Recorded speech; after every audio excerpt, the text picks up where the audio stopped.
Hey guys, I'm Stephanie, and this is Steph Stove, and today we're going to be making cinnamon apple cider monkey bread. Now, if your family's anything like mine, we love monkey bread, all varieties, and this variety is perfect for fall. All the wonderful fall flavors and just delicious with a few little twists. So, let me show you how to make it. Alrighty, to get started, we need to preheat our oven to 350 degrees. Let that be preheating while we're getting everything else ready. Now, while we're doing this, I'm going to use my large batter bowl to mix this up. If you don't have one, just use a medium to a large size mixing bowl for this. Now, for our monkey bread, we are going to use 3 cans of cinnamon rolls. Except we're going to do these just slightly different. Now, traditionally, most monkey bread recipes use biscuits to do them. Had to pop that on the counter. Use biscuits, but these we're making just a little bit extra special, and we're using cinnamon rolls because it's going to go ahead and help. Now, one of the cinnamon icing packets we're going to set to the side. I'm going to go ahead and take these out. Whew, that one just flew out on its own. Look at that. And for these, you can use Pillsbury cinnamon rolls. You can use store brand cinnamon rolls. I am a big fan of Aldi. We have an Aldi here. Kind of hadn't had it for very long, and I just love it. So the cinnamon rolls, if you're wondering what these are that I'm using, these are the ones from Aldi. I think they taste very similar to it for half the price, and you can't really beat that. So what we're going to do is, just like we would with traditional monkey bread, we're going to cut these in quarters and then place these in the bowl. Now, one of the things that we'll do a little different in here, we are going to be adding apple cider to this. But we're going to do this in the form of these little apple cider packets.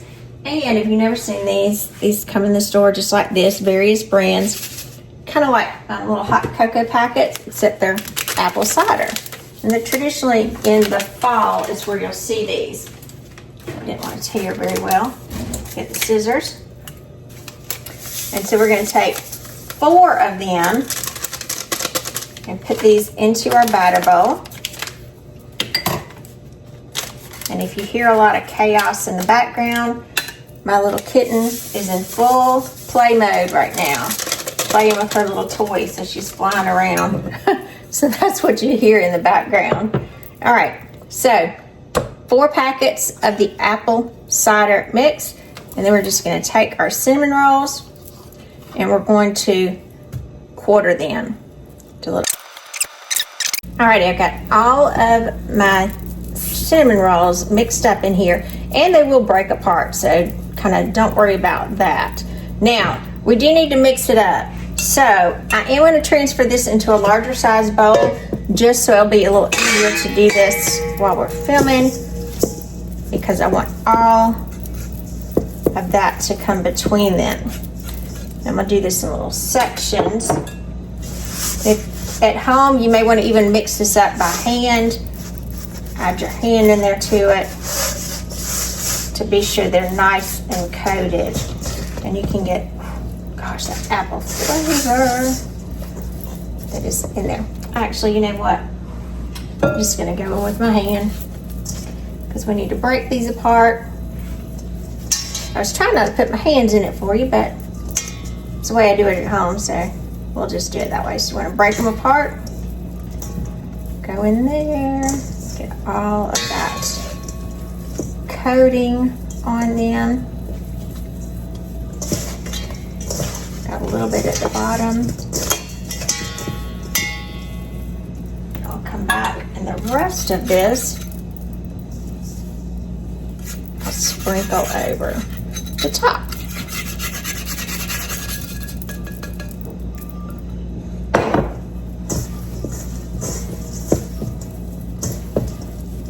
Breaking them apart, and look, they're already coated. Much easier. because the traditional monkey bread would be rolling them in the little cinnamon sugar mixture, but now we have cinnamon rolls, and then we have an apple mixture. One of them just jumped right out of the bowl. Make sure to get all of that up.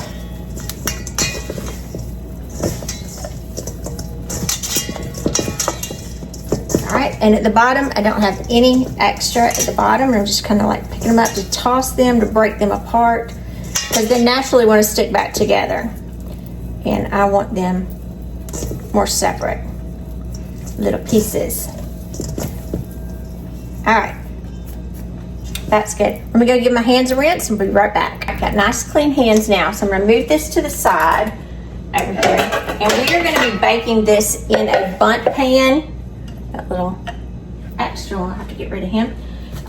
Or you can do it in a tube pan if you want, but you do need to make sure that your pan is well greased.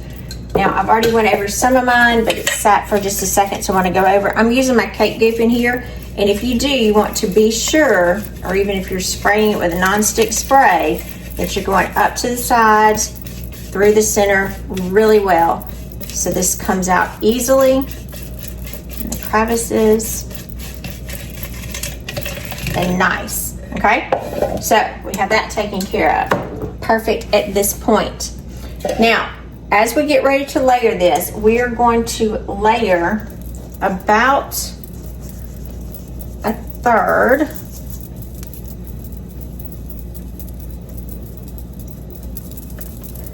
of the dough. I was trying to separate those into the bottom of it. And when it gets in here, I'm just going to separate and kind of move this around. And you don't have to be exact, just kind of eyeball what you think is a third. Maybe an even coating on the bottom. It's kind of a general judgment that I would do, that you're coating each little section. All right, so I have a nice little, I'll call it a bottom layer right there. Nice and even. Okay, now I'm going to set this aside. Next thing that we're going to do, you're going to take 3 apples. Now, the apples that I use Honeycrisp apples, and I just wanted to show you so you have a point of reference as far as the size. Medium apples. Mine were a little on the smaller side, so I used 3 of them this size, peeled and chopped. And so I chopped them relatively small. And then what we're going to do with these, I have 1 more packet of our apple cider.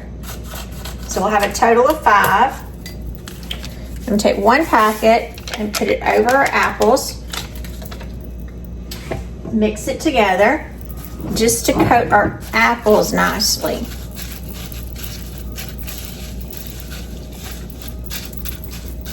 See where we're going with this? It's going to get good. It's going to get good. All right, so I'm going to take about half of my apple mixture with our apples and our cider. I almost said cinnamon. The cinnamon's coming later. All right, about half.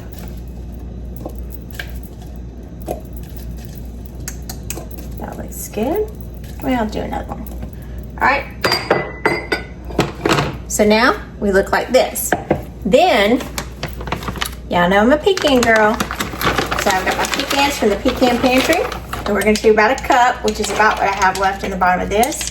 So we're going to do half, or about half a cup on top of that. Good, isn't it? And if you want some great pecans, I'll do a link when you check out the pecan pantry for a nice little discount on your order. Great pecans, fresh, premium pecans, perfect. Now, next thing, and this is optional. I just happen to have some of these. These are some butterscotch chips. If you have caramel, you can put in here. If you have like boiled apple cider, you can do a little bit of that in there. If you're not sure about that, I'll do a video pretty soon how to make that. So I'm just going to put some butterscotch chips, or if you had caramel chips, you could do those as well. Very similar taste. Just a few of them, just sprinkling them. Again, we're building flavors. Then we're going back and we're repeating the process. You know, I think my hand might be easier, so that way I can break them apart. So we're building layer number 2. So again, about a third, so that we'll have a nice little section in between. I'm gonna try to be sure each of them little areas is filled. If you have a little clump, kind of try to break it apart.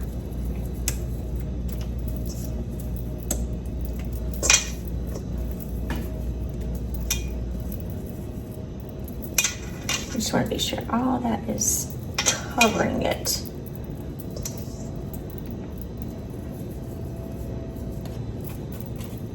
Look at that. Ooh, we're building some good flavors now.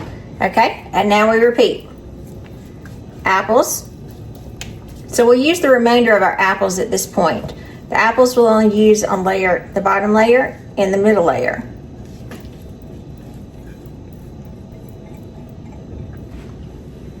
I'm gonna go back and kind of evenly distribute those as best as possible. The remaining nuts on top. If you didn't like pecans, or maybe you couldn't eat pecans, you could substitute more of the butterscotch chips. You could even do golden raisins would be really nice. You could do chocolate chips and butterscotch chips. That'd be really good. Just kind of be creative with it. Enjoy. Just a little drizzle of those butterscotch chips. Then we are going to come with our final layer, our final third. And again, they tend to want to clump together, especially after they have that apple cider mix. So I do try to break them up with my hand.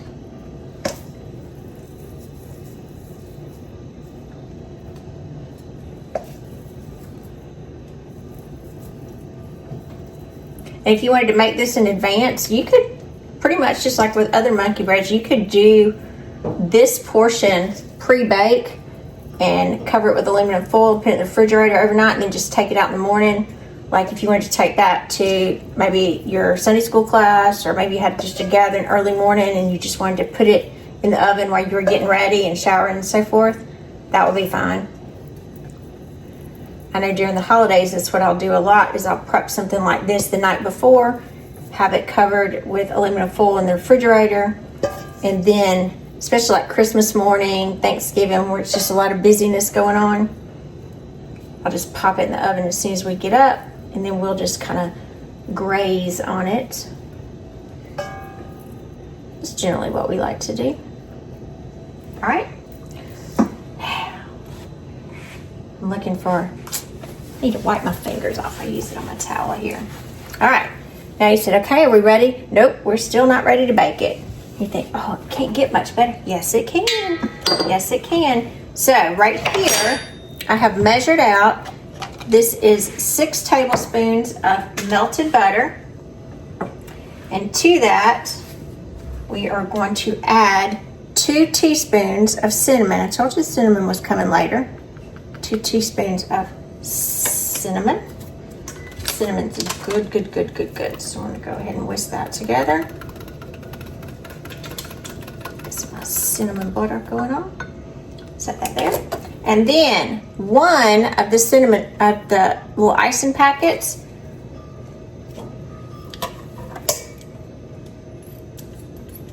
Cut that little thing, see if I can squirt it all down in here.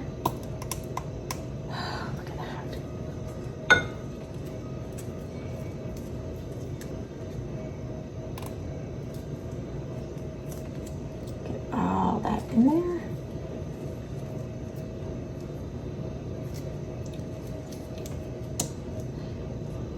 Now the other 2 we're going to reserve out. And I bet you can imagine where they're going to go. So really carefully, try to incorporate this.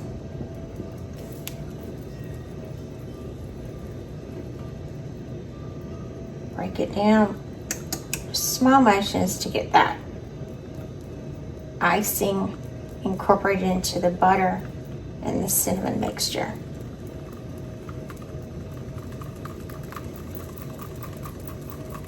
All right, and it should look about like that. Just kind of swirl it around until you do not see any more of the white icing. Once it's all cohesive in the same color, you're good to go. Then, here we go. Right over the top. Look at that. Like kind of go back and forth as we're around to make sure every little section gets covered.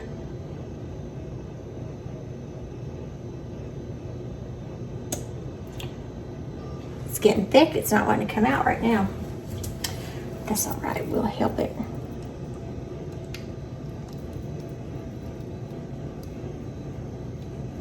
I don't know where you are, but where I am in South Georgia, it is exceptionally cold today. This morning, I think it was 24 when I got up, which is unusual this time of year for us, but we just did have a hard freeze last night. And it's still cool and very, very windy. So something warm like this is just gonna be good, good, good. I'm gonna smooth it down so I get an even coating of it. Kind of pack everything so if I didn't have anything covered, it's gonna ease down over it. Look at that. Told y'all this is a good one. This is a good one. All right. Now, we need to get ready to pop it into the oven. Now, before we get ready to put it in the oven, I'm going to put it on a baking sheet, and I've got it lined with a piece of parchment paper. Just one, so it'll be easier for me to pick up, and just in case we have any spillage. Now, I do like to have my oven mats in my oven, but this will just kind of help us to be a little easier. So, time to get this in the oven. All right, here we go. Let's get this popped in the oven. Nice, nice, nice.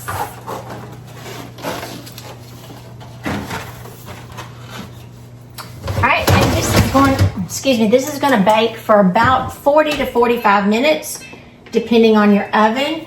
And while we got it in there, I'm going to go ahead and have me a piece of aluminum foil ready. So in about the last 10 minutes of the baking, I want you to go ahead and check yours. And if by chance the top of it is appearing a little too brown, just lay this on top for the last few minutes. See you back in a few minutes. All right, I've got about 10 minutes left on my timer. Oh, looking really pretty. And just so it doesn't get extra brown, just like I suggest, I'm gonna go in, I'm just gonna puff up the tin foil and just very carefully lay it over the top, just to prevent excess browning. And 10 more minutes. All right, we have been baking for about 45 minutes now, and so I wanted to pause and come in and double check, because we do need to see in here. I'll pull this off. Our top is nice and preserved. I always like to go in with my spatula. You could even do it, let's do it with this, so you can see a little bit better. I like to go into the center and check some of the little cinnamon or biscuit pieces to make sure that they are done. Now it looks like I need a few more minutes. So at this point, you could go anywhere from additional 10 to 15 minutes depending on your oven. So I'm going to put this back in for 10 more minutes. I'm going to keep it covered because I do want that crust to stay nice and pretty and not get too browned. So let's go back in, 10 more minutes. All right, our timer's going off, so let's check again and be sure we are looking good. It's smelling good in here, so it should be really good at this point.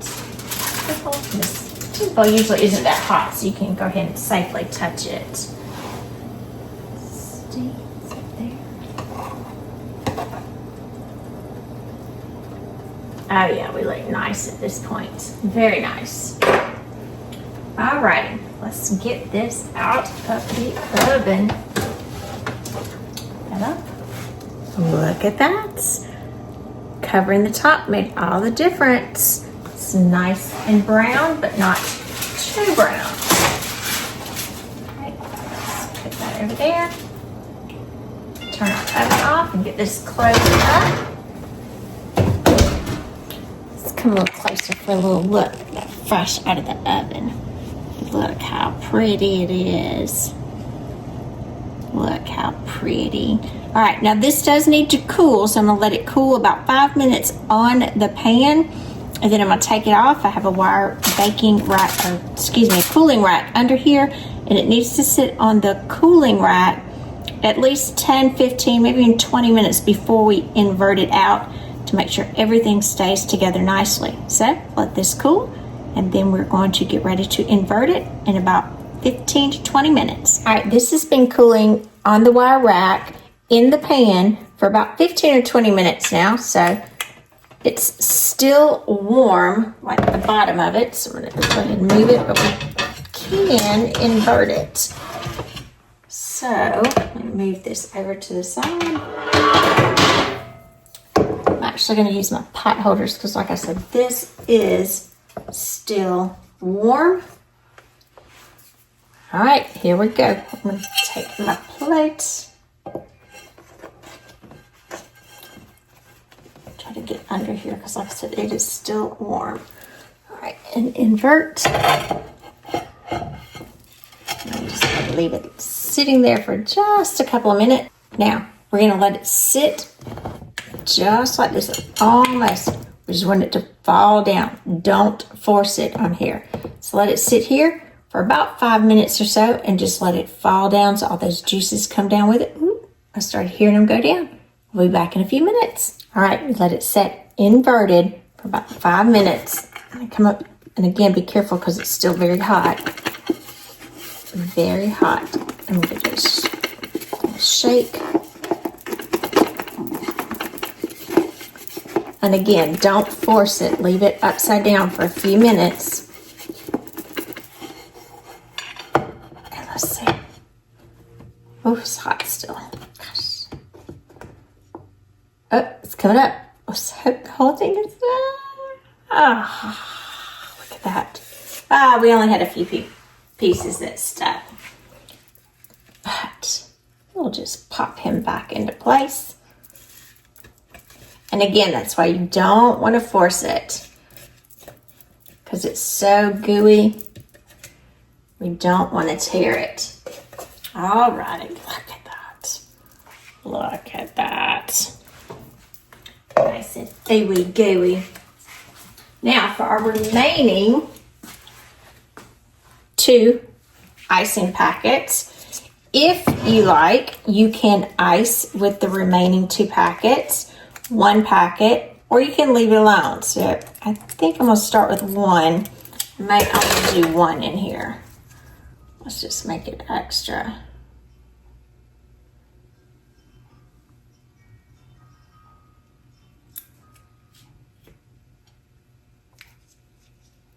Whew, that one got a big glob. I have to do 2 to even it out. But that's okay. It can kind of be a little organic in nature.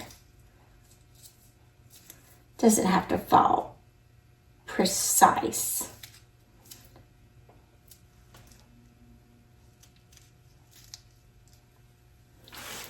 Look at that. Let's go ahead and do the other packet. Why not? Don't want to leave this little one by itself. We'll start this side. Start a little higher.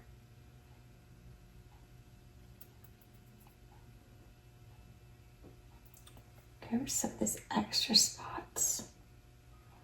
Look at that.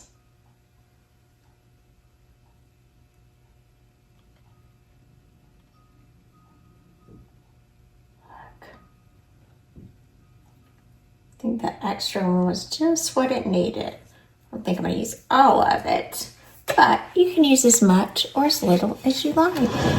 So there we go. Our cinnamon apple cider monkey bread.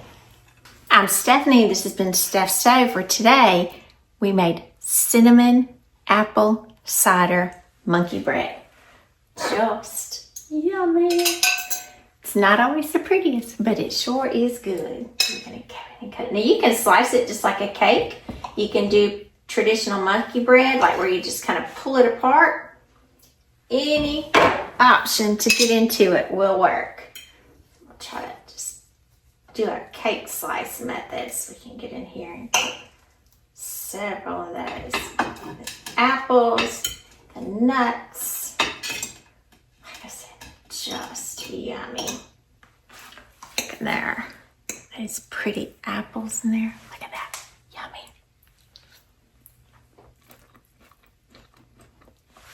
Got some good apple flavors in there. Look at that.